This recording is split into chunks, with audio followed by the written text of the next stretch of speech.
요한복음 7장 10절로 18절 우리 다 같이 한 목소리로 합독하겠습니다. 그 형제들이 명절에 올라간 후에 자기도 올라가시되 나타내지 않고 은밀히 가시니라. 명절 중에 유대인들이 예수를 찾으면서 그가 어디 있느냐 하고 예수에 대하여 무리 중에서 수군거림이 많아 어떤 사람은 좋은 사람이라 하며 어떤 사람은 아니라 무리를 미혹한다 하나 그러나 유대인들을 두려워함으로 드러나게 그에 대하여 말하는 자가 없더라. 이미 명절의 중간이 되어 예수께서 성전에 올라가사 가르치시니 유대인들이 놀랍게 여겨 이르되 이 사람은 배우지 아니하였거늘 어떻게 그를 아느냐 하니 예수께서 대답하여 이르시되 내 교훈은 내 것이 아니요 나를 보내신 이의 것이니라. 사람이 하나님의 뜻을 행하려 하면 그의 교훈이 하나님께로부터 왔는지 내가 스스로 말함인지 알리라. 스스로 말하는 자는 자기 영광만 구하되 보내신 이의 영광을 구하는 자는 참되니 그 속에 불의가 없느니라. 아멘. 형제들의 예루살렘으로 가서 자기를 드러내라고 하는 그 말에 가지 않겠다, 너희들만 먼저 가라고 형제를 보내셨던 예수님께서 초막절을 맞이해서 은밀히 형제들 몰래 예루살렘에 가신 내용들, 가시는 장면, 첫 장면들을 우리가 읽고 있습니다. 이후로 또 좀 긴 내용이 또 이어집니다. 5가지 정도의 사건이 이 초막절 예루살렘을 방문한 이 일 속에 있을 것입니다. 왜 가셨을까? 왜 가셨을까? 우리가 묵상할 수 있겠죠. 하나님께서는, 예수님께서는 그 사람의 절기 그런 것들을 결코 무시하고 살지 않으셨어요. 간혹 눈에 보이는 건물은 교회가 아니네 이러면서 얘기하시는, 성경 공부할 때 그런 얘기, 사람이 모인 것이 교회니 이런 얘기하시는 분들, 여러분 내용도 많이 보고 얘기도 많이 들으셨을 것인데 틀리지 않고 맞는데, 그러면서 우리가 잊지 말아야 되는 것은 눈에 보이는 이 교회도 너무너무 중요하다. 중요하지 않았더라면 주님께서 2번이나 공생애 가운데 성전을 정결하게 하지 않으셨겠죠. 눈에 보이는 교회 중요합니다. 절기 굉장히 중요해요. 주일, 추수감사절, 성탄절, 맥주감사절, 부활절, 고란주간, 어제부터 시작하는 사순절, 여러분 절기들은 중요해요. 만약에 절기가 중요하지 않다면 주님은 6월절 때마다 예루살렘 가지 않으셨을 것 아닙니까? 초막절이라고 예루살렘 가지 않으셨을 거잖아요. 그거 필요하냐, 사람이 정한 거 이러면서 안 가실 수 있는데 주님은 가셨어요. 그러니 여러분, 우리가 복음의 신앙의 어떤 본질을 담고 있는 내용과 그 틀을 감싸고 있는 교회와 절기와 눈에 보이는 것들도 참 소중합니다. 절기를 지키기 위해 가셨죠. 그리고 그 안에서 하실 일도 있을 거예요. 또 사람을 중심으로 생각을 하면 초막절에 주님이 이 초막절에 예루살렘에 방문하신 그 일 속에 여러 사람들과의 만남이 있는데 우리가 기억할 만한 만남도 하나 있어요. 그것이 뭐냐면 간음하다가 현장에서 붙잡혀온 여인이에요. 이 초막절 예루살렘에 가셨을 때 주님이 그 여인을 만나요. 그 여인은 억울하게 죽을 수밖에 없는 여인이었죠. 왜 억울하다고 말하냐면 그 본문이 나오면 또 제가 말씀을 드릴 것인데, 현장에서 잡혔는데 여자만 잡혀왔다는 거예요. 여러분 이거 뭔지 아세요? 그 남자는, 상대 남자는 유대인들이 함부로 잡을 수 없었던 남자란 뜻이에요. 그러니 억울하죠. 선택적 적용 아닙니까? 뭐를? 율법을. 그런데 그 여인이 주님을 만나서 살아요. 아마 저는 그런 생각이 있어요. 어쩌면 주님 그 여인 때문에 가셨을런지도 모르겠다. 우리 주님은 충분히 그럴 수 있는 분이거든요. 한 사람을 위해서도 주님은 가실 수 있는 분이시라 저는 생각을 합니다. 여러분 그렇습니다. 그렇게 초막절에 가셨어요. 소란을 피우고 싶지 않으셨죠. 벳세다 광야에서 있었던 그 일들 사람들한테 다 알려졌을 것 아닙니까? 이제 무려 남자만 5천 명이라 그랬습니다. 임금으로 세우려고 막 했다는 일들을, 원래 갈릴리 지역은 예로부터 그런 사건들이 많았던 지역이기도 했었어요. 새로운 임금이 나타나고 새로운 임금이 세우려고 했다는 그 사실들이 알려졌겠죠. 그뿐 아니라 예수님께서 지금 2년 6개월 동안 예루살렘이든 유대든 사마리아든 갈릴리든 베레아든 두로와 시돈이든 거기에서 일으키셨던 많은 기적과 이적과 여러 가르침들 있었죠. 이미 소문이 쫙 다 났을 것 아니에요. 그래서 이미 이전에 요한복음에는 거기 생략됐지만 예루살렘에서 어떤 사람인지 알아보라고 파견된, 중앙에서 파견된 바리새인들이 예수님을 따라가서 조사할 정도였어요. 동네에서 만나는 바리새인과 예루살렘에서 파견한 이 바리새인들은 여러분 차원이 다른 사람이에요. 동네 파출소에서 경찰하고 중앙정보부에서 파견된 그 요원하고는 다른 거 아닙니까? 같은 바리새인들이라도 그 사람들까지 파견될 정도로 예수님은 주목을 받고 있는 사람들이었는데, 그 모든 상황을 또 알고 있는 형제들은 또 자기를 나타내라고 얘기를 하는데, 그런데 그 예수님은 그렇게 하지 아니하고 10절처럼 하셨다는 거죠. 10절 우리 읽어보겠습니다. 그 형제들이 명절에 올라간 후에 자기도 올라가시되 뭐하지 않고 나타내지 않고 은밀히 가시는 거예요. 소란을 피우고 싶지 않으셨어요. 그런데 예수님 올라가기 전부터 명절 중에 이미 예수님은 그 유대 지역에 이스라엘에서 유명한 사람이 되었고 벳세다 광야에서부터 어떤 일들이 쪼개서 다 알고 있으니 모든 사람의 주목을 받고 있는 분이 되셨어요. 그러니까 11절에 어떻게 돼요? 명절 중에 유대인들이 예수를 찾으면서 그가 어디 있느냐고 그를 찾아다닐 정도였어요. 그런 예수에 대한 수군거림이 많았죠. 어떤 사람은 좋은 사람이라 그러고 어떤 사람은 무리를 미혹한다 하기도 하고, 본인의 뜻과 본인의 의도와는 상관없이 사람들은 임금을 왕으로 세우려고, 예수를 왕으로 세우려고 임금으로 세우려고 하는 것들도 사람들 알겠죠. 그러면서 예수에 대한 평가는 막 갈리기 시작할 거예요. 예수님의 설교를 듣고 그로부터 어떤 병고침을 경험을 하거나 그 얘기를 들은 사람이나 가까이 있는 많은 사람들은 예수는 좋은 사람이라고 지지하고 하겠지만, 전혀 그렇지 못한 사람들은 무리를 미혹해서 임금 되려고 하는 사람 아니냐라고 하면서, 아니면 무리를 미혹하여서 이상한 종교를 설파하려고 하는 사람이 아니냐라고 하는 그런 막 예수님의 의도와는 상관없이 본인의 해석에 따라 막 이런저런 저런저런 얘기하기 말은 아니겠어요. 이런 생리는 지금도 마찬가지. 본인의 의도와는 상관없이 자기의 어떤 해석 가운데에 막 이야기하는 분들을 많아요. 우리가 어떤 이야기를 할 때, 어떤 이야기를 들을 때 이것이 팩트냐 아니면 어떤 일에 대한 자기 해석이냐 구분하며 듣는 것이 여러분 들을 귀 있는 지혜의 첫 단계 아니겠어요? 우리가 어떤 이야기를 막 들을 때도 마찬가지예요. 이게 사실인지, 사실에 대한 그 사람의 감정이 실려있는 해석인지, 여러분 그것부터 구분하며 듣는 것이 사람들과 우리 대화를 할 때 첫 번째 여러분들이 훈련하고 여러분들이 하셔야 되는 게 그거예요. 이렇게 개인적으로 이야기할 때도, 교회에서 어떤 이야기를 들을 때도 이것이 사실이냐 아니면 사실에 대한 그의 감정이냐, 해석을 실은 이야기냐, 억양에서 쓰는 단어에서부터 여러분 우리가 구분을 할 필요가 있겠죠. 그래야지 우리가 사실 아닌 거에 이렇게 우리가 휘둘리지 않을 수 있을 거예요. 그래야 우리가 중심을 잡을 수가 있죠. 같은 말이라도 감정을 실어서 똑같은 단어라도 감정을 실어서 이야기할 때 느낌이 달라지는 거 아니에요. 이야기한다 이렇게 말할수록 얘기한다고 이렇게 말하면 다르죠. 같이 얘기한다는 말인데 이야기한다와 얘기한다고 얘기하면 그 받는 스트레스가 다른 거죠.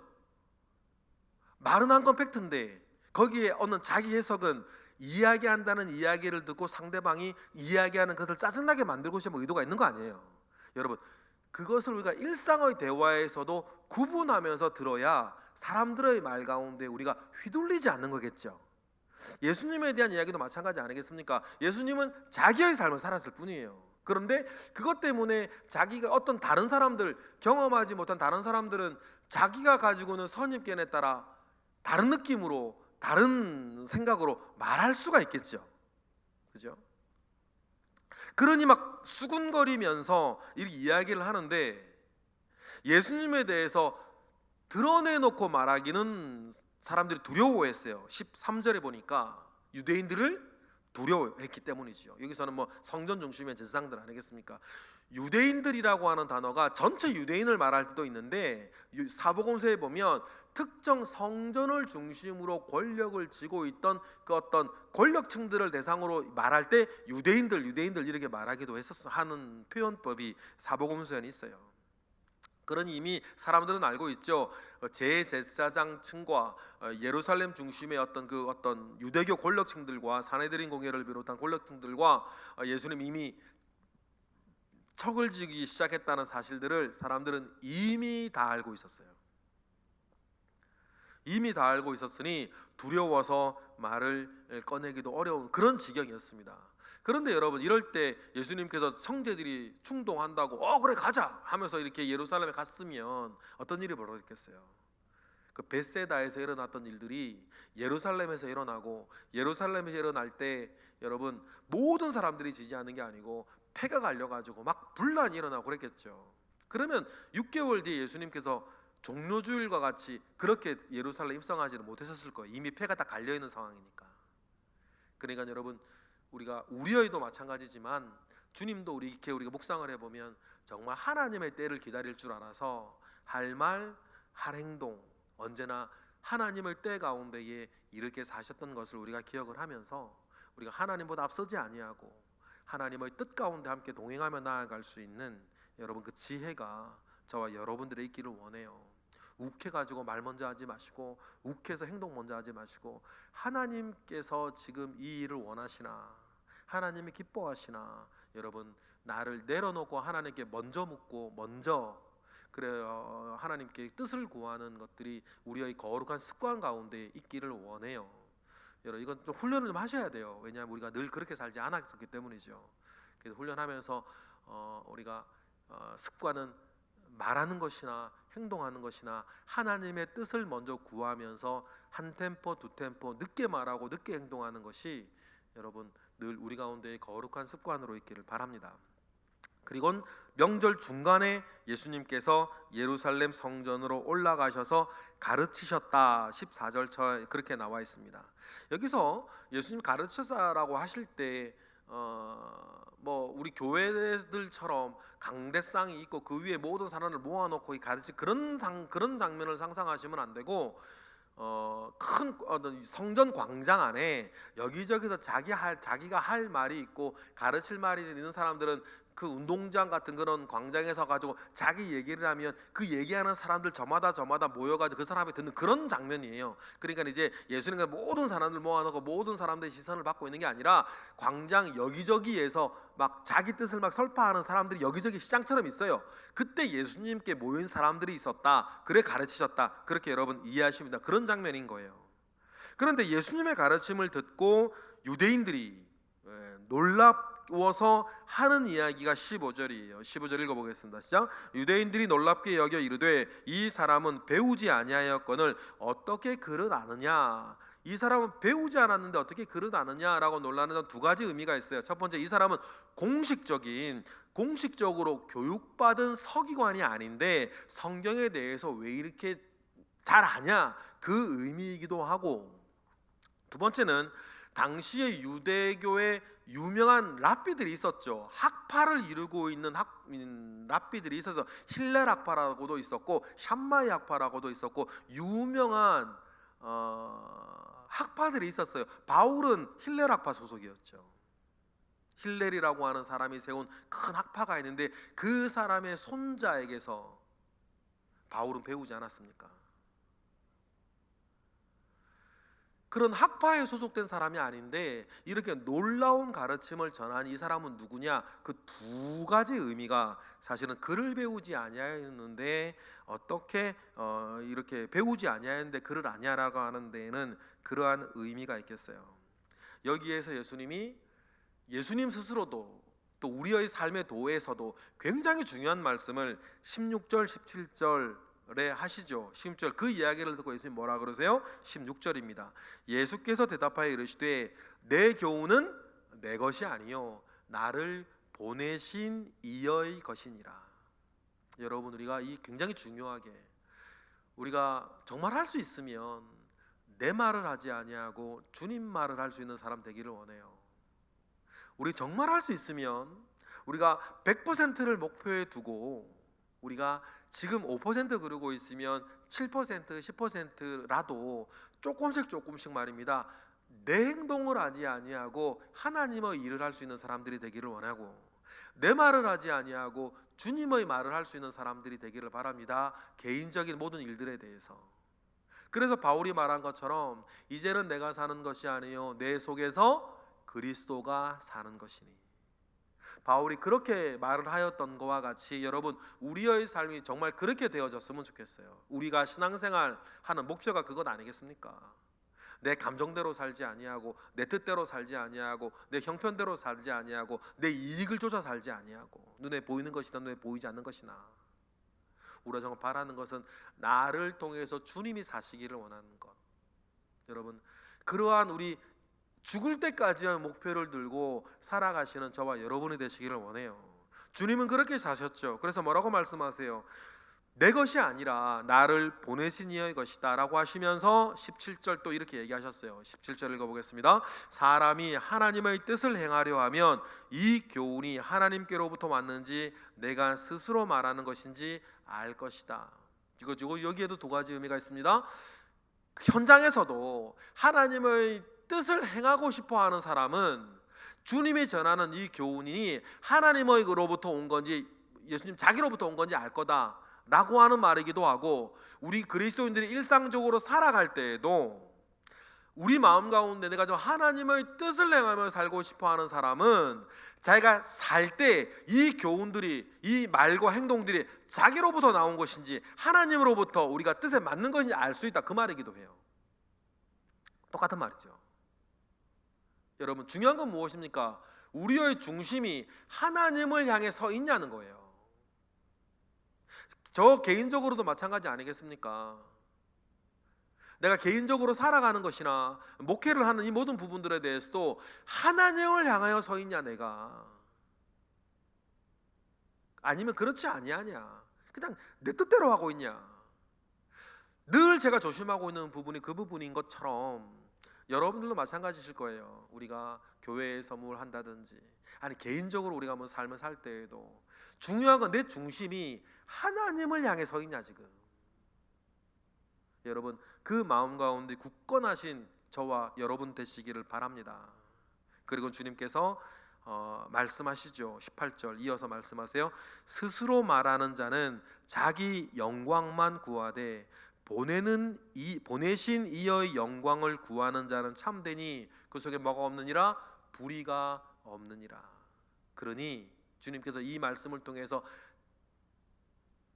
글을 배우지 아니한 사람이 어떻게 글을 아느냐라고 말하는 그 사람들을 향하여서 너희들이 가지고 있는 불의 가운데에 하나님의 뜻을 말하고 하나님의 일을 하는 자를 평가하고 판단하지 말아라, 그렇게 주님은 말씀하십니다. 여러분, 오늘 말씀을 우리가 이렇게 하면서 우리가 정말 가지고 있어야 할, 본받아야 할 주님의 삶의 도가 무엇입니까? 언제나 하나님의 말을 하고 하나님의 일을 하고 하나님의 뜻대로 사는 것이 내 삶의 내용이 되기를 원하는 여러분, 그 마음이 저와 여러분들에게 있기를 원합니다. 그 분명한 의식과 분명한 확신이 있기를 원해요. 그래서 교회에서뿐만 아니라 여러분 가정에서도, 여러분 직장 가서도 이 속에서 하나님이 하고자 하는 일들을 해내는 저와 여러분이 되시기를 주님의 이름으로 바라고, 그리고 좀 전에 말씀드렸던 것처럼 정말 우리가 그렇게 고백할 수 있는 사람, 고백하며 죽을 수 있는 사람 되기를 원합니다. 여태까지 내가 살았던 것이 아니라 내 속에서 그리스도께서 사셨던 것이다 라고 하는 것을 여러분 꼭 기억하시고 여러분 함께 하셨으면 좋겠습니다. 기도하겠습니다. 할렐루야. 하나님 아버지로부터 말미암아 오는 선한 은혜와 능력이 우리 가운데 있음에 감사와 영광을 올려드립니다. 주여 은혜 위에 은혜를 더하여 주시고 주여 능력 위에 능력을 더하여 주시고 우리가 오늘 읽고 묵상한 이 요한복음 말씀처럼 우리의 삶이 채워지고 우리의 삶이 이루어질 수 있도록 주여 역사하여 주시옵소서. 예수 그리스도 이름으로 감사하며 기도드렸나이다. 아멘.